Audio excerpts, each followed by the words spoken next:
Peter Della Penna here with USA Vice Captain Sushil Nadkarni. After the team's loss to Uganda here on day 4 of ICC World Cricket League Division Three in Bermuda. Guys were sent in to field first. Uganda won the toss and batted, and it was a pretty attritional game. They dug in deep and put on a very long 79-run partnership for the 4th wicket that basically won them the match.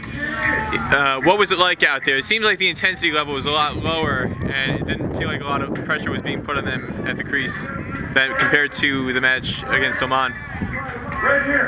No, I mean, actually today, we came into this game as a team wanting to put in a lot of intensity and bubble in the field. I think basically, if you look at the entire game, the wicket and in my opinion, the wicket and the toss had a lot to do with the final outcome.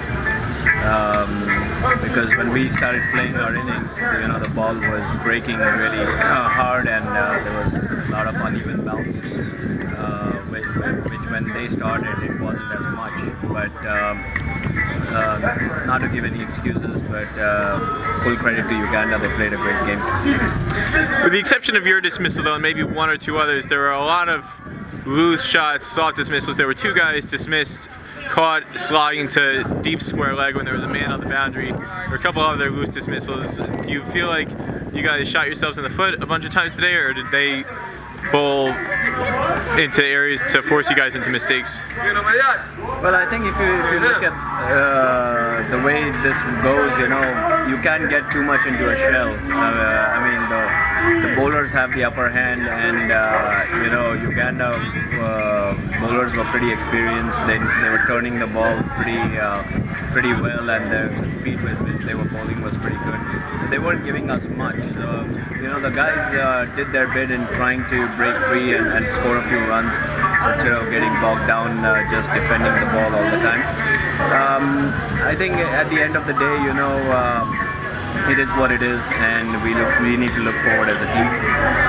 Guys were bowled out in 39.1 overs. Was there any discussion or any message sent out during those last couple of partnerships to stress to the guys who were batting to try and bat out the 50 overs, taking the net run rate into consideration?